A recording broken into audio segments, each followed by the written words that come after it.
Okay, so here we have quite a considerable leak coming from our toilet. So immediately we take the lid off and we have a look what's going on inside. We can see straight away that water is coming down the overflow into the pan. We can see that the fill valve isn't shutting off.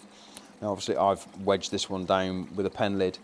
Make sure your cable connectors when you put the lid on isn't holding the float arm of your flush valve down. Simple things like that, making sure that the float arm can move freely.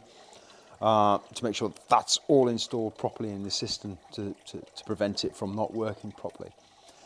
If it's still not working, there could be debris, so we can turn the water supply off, take the head of the valve off, check that the seal inside and the diaphragm inside is clean and not degraded. If it is, then obviously there is your problem. We can replace that, clean it all out, or in worst case scenario, replace the whole valve and put a new valve in to prevent that from happening. Some cases you might find that your flush valve is leaking, and every so often your fill valve will try and refill the tank because you've lost a lot of water out of your cistern. So that refill